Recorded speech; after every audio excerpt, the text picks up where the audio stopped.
Hello and welcome. Here is the Eaglemoss USS Discovery, and this is... So let's start off by taking a look at the packaging, then we'll open it up and do a walk around of the model. The model has a really bronze look here, and it's very similar to what it looked like in the teaser 2016 teaser video for the ship.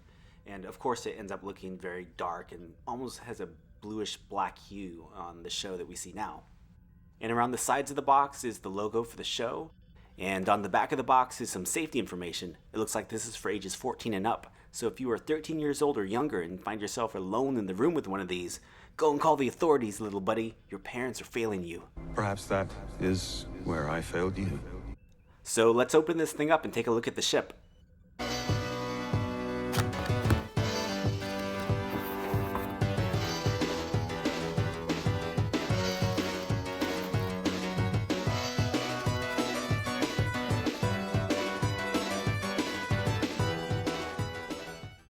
So here it is, and this model is very reflective, so I apologize for some of the washed out details. I'm trying my best to clean it up, but this model is very reflective, but it is quite impressive. The proportions of this ship are very striking. The nacelles extend very far back. In fact, when I take this tape measure here and measure the length of the nacelle, it's equal to the length of the body from the front of the saucer all the way to the back of the pylons. So there's a sense of balance here that I didn't quite realize until actually seeing the model in person. The darker color that the ship has on the show isn't really represented here. On the show it actually kind of reminds me of the USS Vengeance with the very dark hull plating. So I guess the takeaway here is that Discovery is actually a bronze color, but obviously we just don't see that in the show. Taking a look up top, and the bridge dome is actually a part of a sphere, very similar to the Daedalus class from Star Trek lore. And that's kind of interesting in that Discovery shares the same name with the Discovery 1, I think it is, from 2001 A Space Odyssey, which incidentally stars Gary Lockwood, whose birthday is today. That's kind of spooky. Maybe it's a little late, but it's kind of spooky to me right now, so I hope I can sleep tonight.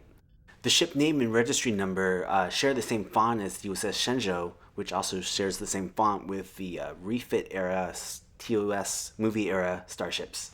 It's in white, so it stands out really well against the bronze, and we get a good look at this during the episode when they're changing USS to ISS Discovery. And I noticed a little mistake in that episode. It's in the mirror universe, and they forgot to put a goatee on it. Taking a look at the bottom of the ship and at the navigational deflector dish, it's blue with a single needle, which is different from the show because the show has two needles. It's possible that this model is sort of a hybrid. Maybe it's made before the final design was finalized. So, but actually I prefer this look compared to what we see in the show. It's a little bit cleaner. Another thing I'm realizing as I take a look at this model is that it doesn't have any Starfleet pennants or hull livery around it, which is different because usually starships have the Starfleet logo with like a banner or a streak or pennant or whatever going behind it. This ship is completely devoid of that, but it's just one thing to note here. The only real hull markings on the ship are these very, very faint silver lines that are on the ship. They're pretty difficult to see by the naked eye, and I'm actually having to fuss the light quite a bit to even get it to show up on the camera. But here they are, and it's a nice touch though. One of the best things about this model are the warp nacelles. The detail is pretty sharp, and just like the Shenzhou model, there's translucent blue plastic inside that actually lights up when you put a light to it or behind it. The Discovery showrunners really like this long nacelle look because that's the main similarity between the Discovery and Shenzhou. On the back, the impulse exhausts are in red plastic and they flank both sides of the shuttle bay, which I guess might make parking a shuttle on Discovery pretty scary because I don't know if Star Trek ever established whether or not the impulse exhausts expel heat, but if they do, you have a pretty narrow runway there. The USS Discovery had a pretty rough first season. It had to blow up the USS Glenn, it tortured a tardigrade, and its captain ended up being a cartoon supervillain. So the war's over, and let's celebrate. So that's the video.